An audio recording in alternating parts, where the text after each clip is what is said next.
Hello friends, welcome back to my channel Tips and Tricks. SCERT 9ാം ക്ലാസ്സിലെ ടെക്സ്റ്റിനെ base ചെയ്തിട്ടുള്ള ചോദ്യോത്തരങ്ങളാണ് ഞാൻ തയ്യാറാക്കിയിരിക്കുന്നത്. സോഷ്യൽ സയൻസ് ക്വസ്റ്റ്യൻസ് ആണ്. എല്ലാം റാങ്ക് മേക്കിംഗ് ചോദ്യങ്ങളാണ്. അപ്പോൾ എല്ലാവർക്കും വീഡിയോയിലേക്ക് സ്വാഗതം.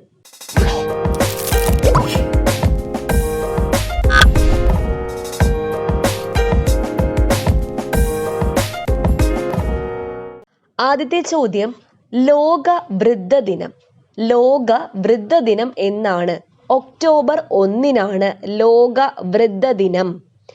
Child line toll free number 1098.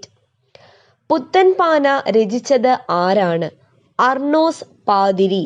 Puthenpana രചിച്ചത് ആരാണ്? അർണോസ് പാതിരി. മലയാളത്തിലെ ആദ്യകാല കൃതിയാണ് രാമചരിതം. മലയാളത്തിലെ ആദ്യകാല കൃതിയാണ് രാമചരിതം. തെരഞ്ഞെടുപ്പ് ഫലപ്രഖ്യാപനത്തിന് മുമ്പ് രാഷ്ട്രീയ പാർട്ടികളുടെയും മുന്നണികളുടെയും വിജയസാധ്യത പരിശോധിച്ച് പ്രവചിക്കുന്ന പഠനശാഖയ്ക്ക് പറയുന്ന പേര് തെരഞ്ഞെടുപ്പ് പ്രവചന ശാസ്ത്രം അഥവാ സെഫോളജി. ഇപ്പൊ എന്താണ് സെഫോളജി?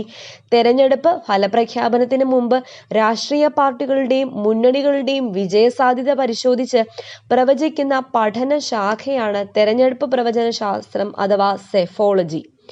സ്വതന്ത്ര ഇന്ത്യയിലെ ആദ്യ വോട്ടർ. ഈ ചോദ്യം കഴിഞ്ഞ VU എക്സാമിന് ചോദിച്ചിട്ടുണ്ടായിരുന്നു.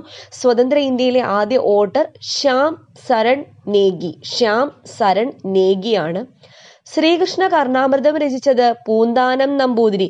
അപ്പോൾ ശ്രീകൃഷ്ണ കർണാമൃതം രചിച്ചത് ആരാണ്? പൂന്താനം നമ്പൂതിരിയാണ്.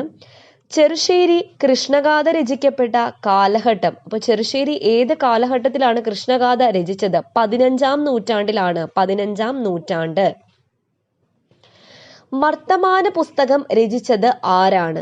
വർത്തമാന പുസ്തകം രചിച്ചത് പാറേമാക്കൽ തോമാ കത്തനാർ. ലണ്ടൻ നഗരം സ്ഥിതി ചെയ്യുന്നത് ഏത് നദിയുടെ തീരത്താണ്? തേംസ് നദിയുടെ തീരത്താണ്. ഇത് കഴിഞ്ഞ VU പത്തനംതിട്ട ജില്ലയിൽ ചോദിച്ച ചോദ്യമാണ്. ലണ്ടൻ നഗരം സ്ഥിതി ചെയ്യുന്ന തേംസ് നദിയുടെ തീരത്ത്. പിന്നെ പാരീസ് നഗരം സ്ഥിതി ചെയ്യുന്നത് സീൻ നദിയുടെ തീരത്ത്. റോം നഗരം സ്ഥിതി ചെയ്യുന്നത് ടൈബർ നദിയുടെ തീരത്ത്. വിയന്ന നഗരം സ്ഥിതി ചെയ്യുന്ന ഡാന്യൂബ് നദിയുടെ തീരത്ത്. ഈ 4 നഗരങ്ങളും നദികളും 9ാം ക്ലാസ്സിലെ ടെക്സ്റ്റ് ബുക്കിൽ കൃത്യമായിട്ടും പറയുന്നുണ്ട്, ഒരു ടേബിളിൽ പറയുന്നുണ്ട്. അപ്പൊ ലണ്ടൻ നഗരം സ്ഥിതി ചെയ്യുന്ന ഏത് നദിയുടെ തീരത്താണ്? തേംസ് നദിയുടെ തീരത്താണ്. ലോകത്തിലെ ആദ്യ പേപ്പർ മില്ല് സ്ഥാപിക്കപ്പെട്ടത് ബാഗ്ദാദിലാണ്. ലോകത്തിലെ ആദ്യ പേപ്പർ മില്ല് സ്ഥാപിക്കപ്പെട്ടത് ബാഗ്ദാദിലാണ്. രണ്ടാമത്തെ പേപ്പർ മില്ല് സ്ഥാപിക്കപ്പെട്ടത് കൊർദോവയിലാണ്. ആമുഖം ഭേദഗതി നിലവിൽ വന്നത്. ആമുഖം ഭേദഗതി ചെയ്തു. ഒരൊറ്റ പ്രാവശ്യം മാത്രമേ ആമുഖം ഭേദഗതി ചെയ്തിട്ടുള്ളൂ. അത് നിലവിൽ വന്നത് ജനുവരി 3, 1977. എന്താണ് ഭേദഗതി ചെയ്തത്? പരമാധികാര ജനാധിപത്യ റിപ്പബ്ലിക് എന്നുള്ളതിന് പകരം പരമാധികാര സ്ഥിതി സമത്വ മതേതര ജനാധിപത്യ റിപ്പബ്ലിക് എന്നാക്കി മാറ്റി. സ്ഥിതി സമത്വ മതേതര അതും കൂടെ ആഡ് ചെയ്തു. ഇംഗ്ലീഷിൽ പറഞ്ഞ sovereign socialist secular democratic republic എന്നാക്കി മാറ്റി. അടുത്ത ചോദ്യം, CE 1206 മുതൽ 1526 വരെ ഡൽഹി ആസ്ഥാനമാക്കിയുള്ള ഭരണം അറിയപ്പെട്ടിരുന്നത്. അപ്പോൾ CE 1206 മുതൽ 1526 വരെ ഡൽഹി ആസ്ഥാനമാക്കിയുള്ള ഭരണം അറിയപ്പെട്ടിരുന്നത് സൽത്തനത്ത് ഭരണം അഥവാ സുൽത്താനേറ്റ് ഭരണം. ഇപ്പോൾ ടെക്സ്റ്റ് ബുക്കിലെല്ലാം സുൽത്താനേറ്റിന് പകരം ഉപയോഗിച്ചിരുന്ന വാക്കാണ് സൽത്തനത്ത്. അടുത്ത ചോദ്യം, കാന്തല്ലൂർ ശാല നിലവിൽ വന്ന സമയത്തെ രാജാവ്, ആയി രാജാവ് ആരാണ്? കരുനന്തടക്കനാണ്. കാന്തല്ലൂർ ശാല നിലവിൽ വന്ന സമയത്തെ ആയി രാജാവ്. മധ്യകാല കേരളത്തിലെ മറ്റ് പ്രധാന ശാലകൾ ഏതൊക്കെയാണ്? ശാലകൾ എന്ന് പറഞ്ഞാൽ പഠന കേന്ദ്രങ്ങളാണ്. 1 കാന്തല്ലൂർ ശാല. മറ്റു പ്രധാന ശാലകൾ പാർത്ഥിവപുരം ശാല, തിരുവല്ല ശാല, മൂഴിക്കുളം ശാല. പാർത്ഥിവപുരം, തിരുവല്ല, മൂഴിക്കുളം. 17ാം നൂറ്റാണ്ടിൽ രചിക്കപ്പെട്ട ഖാസി മുഹമ്മദിന്റെ അറബി മലയാളത്തിൽ എഴുതിയ കൃതിയാണ് മുഹയുദ്ദീൻ മാല രചിച്ചത് ഖാസി മുഹമ്മദ് ആണ്.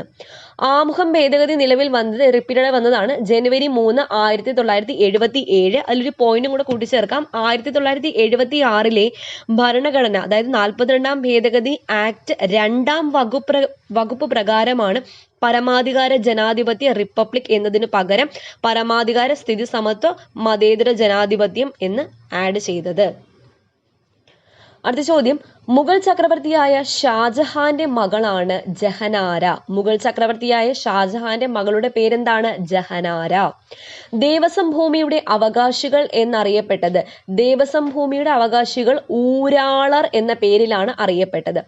നാടുവാഴികളുടെ നിയന്ത്രണത്തിലുള്ള ഭൂമി അറിയപ്പെട്ടത് ചേരിക്കൽ എന്നും, പിന്നെ ബ്രാഹ്മണരുടെ നിയന്ത്രണത്തിലുള്ള ഭൂമി അറിയപ്പെട്ടത് ബ്രഹ്മസ്വം എന്നും, ക്ഷേത്രങ്ങളുടെ നിയന്ത്രണത്തിലുള്ള ഭൂമി അറിയപ്പെട്ടത് ദേവസ്വം എന്നുമാണ്.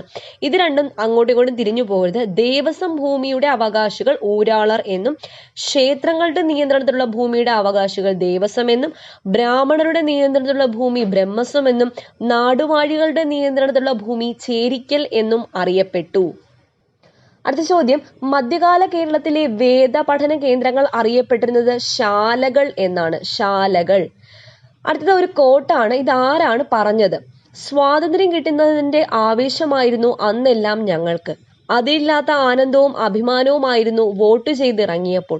വോട്ട് ചെയ്യാതിരിക്കരുത്, രാജ്യത്തോട് നമുക്ക് നിർവഹിക്കാനുള്ള കർത്തവ്യം ആണിത് എന്ന് പറഞ്ഞത് ആരാണ്? ശ്യാം സരൺ നേഗി. ഇന്ത്യയുടെ ആദ്യത്തെ വോട്ട്. ഇന്ത്യയിൽ ആദ്യമായിട്ട് തെരഞ്ഞെടുപ്പ് നടന്ന വർഷം 1952. അടുത്ത ചോദ്യം, ചൈൽഡ് ലൈൻ സ്ഥാപിക്കപ്പെട്ട വർഷം 1996. ബോംബെയിലാണ് ചൈൽഡ് ലൈൻ സ്ഥാപിക്കപ്പെട്ടത്. ടോൾ ഫ്രീ നമ്പർ എത്രയാണ്? 1098 1098. അടുത്ത ചോദ്യം, വിജയനഗര സാമ്രാജ്യത്തിലെ കേന്ദ്രഭരണ സമ്പ്രദായം അറിയപ്പെട്ടിരുന്നത് നായങ്കര.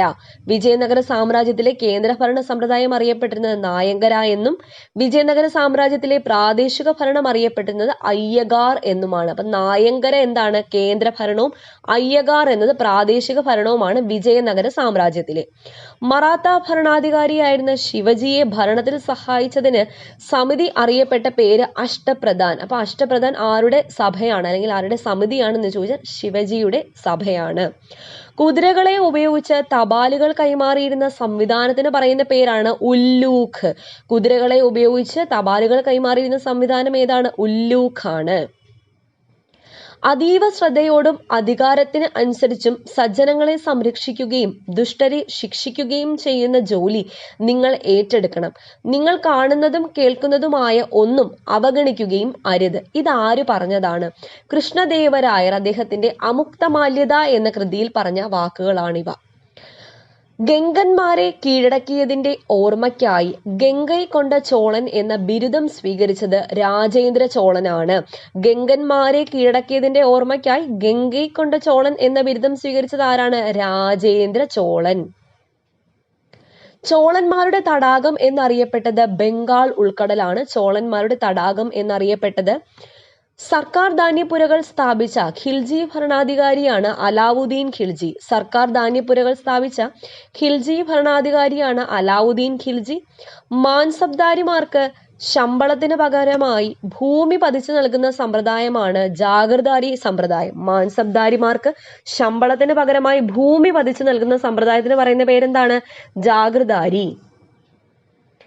അടുത്ത ചോദ്യം, അതൊരു കോഴ്സ് ആണ്. ഇത് ആരാണ് പറഞ്ഞത്? ഇത് കേൾക്കുമ്പോൾ തന്നെ നമുക്ക് ആരാണെന്നുള്ളത് മനസ്സിലാവും. ഈ ഭരണഘടനയിൽ ഏറ്റവും പ്രധാനപ്പെട്ട വകുപ്പ് ഏതാണെന്ന് ചോദിച്ചാൽ എന്റെ ഉത്തരം ഭരണഘടനാപരമായ പരിഹാരം കാണാനുള്ള അവകാശം എന്നാണ്.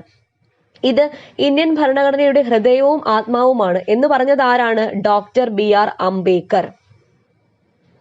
അടുത്ത ചോദ്യം, പോർച്ചുഗീസുകാരെ തുടർന്ന് കച്ചവടത്തിനായി ഇന്ത്യയിലെത്തിയ വിദേശികൾ ആരെല്ലാം? പോർച്ചുഗീസുകാർ വന്നു കഴിഞ്ഞാൽ ആര് വന്നു? ഡച്ചുകാർ വന്നു, പിന്നെ ഇംഗ്ലീഷുകാർ വന്നു, അവസാനം വന്നത് ഫ്രഞ്ചുകാർ.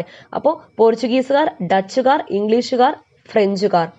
കാൽനടയായുള്ള തപാൽ സമ്പ്രദായത്തിന് പറയുന്ന പേര് ദാവ എന്നാണ്. കുതിരകളെ ഉപയോഗിച്ചുള്ള തപാൽ സമ്പ്രദായം എന്താണ്? ഉല്ലൂഖാണ്. കാൽനടയായുള്ള തപാൽ സമ്പ്രദായത്തിന് പറയുന്ന പേര് ദാവ എന്നതാണ്. അപ്പൊ ഫ്രണ്ട്സ്, ഇത്രയും ചോദ്യങ്ങൾ എല്ലാവരും ഇപ്പൊ തന്നെ പഠിച്ചു പോവുക. എല്ലാവർക്കും മനസ്സിലായി എന്ന് വിശ്വസിക്കുന്നു. തുടർന്നുള്ള ചോദ്യോത്തരമായിട്ട് ഇതുപോലെ തന്നെ ചോദ്യം ഉത്തരം എന്നുള്ള രീതിയിൽ ഞാൻ കൊണ്ടുവരാം. അപ്പോൾ ആദ്യമായിട്ട് എന്റെ ചാനൽ ആരെങ്കിലും കാണുന്നുണ്ടെങ്കിൽ സബ്സ്ക്രൈബ് ചെയ്യുക. വീണ്ടും കാണാം. താങ്ക്